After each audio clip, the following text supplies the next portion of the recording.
Asal-usul kota Dumai. Baheula aya hiji karajaan nu ngaranna Sri Bunga Tanjung nu dipimpin ku Ratu Ciksima. Ciksima gaduh 7 putri anu gelis.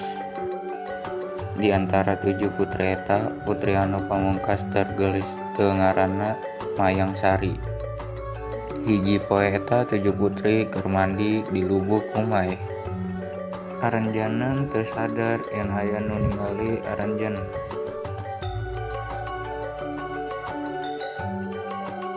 Pangeran Empang Kuala anu ngahaja ngalewat ka eta katenju ku kagelisan 7 putri. Tapi panonna netep ka Putri Mayangsari.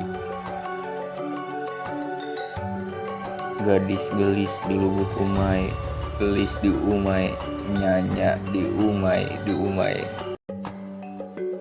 Balikna ke kerajaan Pangeran Empang Kuala memerintahkeun utusanna indit ka kerajaan Sri Bunga Tanjung pikeun ngalamar Mayangsari. Numutkeun tradisi, Ciksima nolak kalayan sopan sabab putri cikal anu kedah nampi lamaran terlebih heula.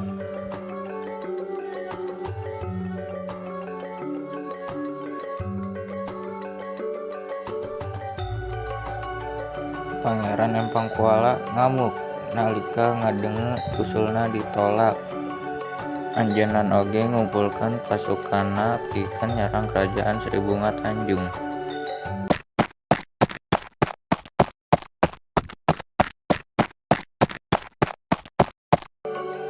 Sanggeus diserang, Ciksima mawa 7 putrina ka jero leuweung pikeun slamet. Aranjeunna disumpetkeun dina gua di leuweung. Ciksima oge nyadiakeun bekel dahareun salila 3 bulan. Ciksima mulang ke medan perang, perangna mangbulan-bulan. 3 bulan geus kalewat perang tacan beres-beres. Perang lumangsung nepi 3 bulan malah nepi ke 4 bulan oge encen rengse loba rakyat Karajaan Sri Bunga Tanjung anu gugur dina perang eta. Pasukan Pangeran Empang Kuala oge geus kacida capena, manehna istirahat di hadapan tangkal bakau di hilir walungan Umay. Nalika peting datang ujung-ujung loba buah bakau rak-rak sarta nancep kana awak pasukan. Pangeran Empang Kuala oge terluka parah.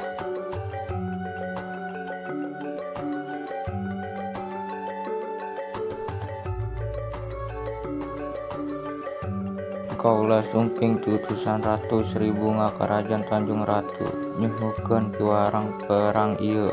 Perang ieu teu aya alusna pikeun dua pihak ngabakal nimbulkeun kasangsaraan.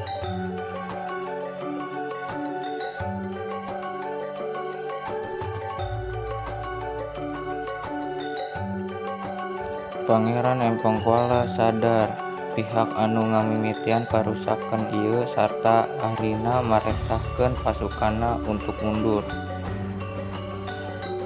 Sanggeus perang rengse, Ciksima balik deui ka gua leuweung sarta ningali 7 putrinya geus maot kalaparan. Ciksima sedih pisan. Sangka bekel dahareun anu tinggalkeun 3 bulan teu cukup, Ratu Ciksima teu bisa nahan kaduung jeung kasedih kaleungitan putri-putrina. Ratu Ciksima gering.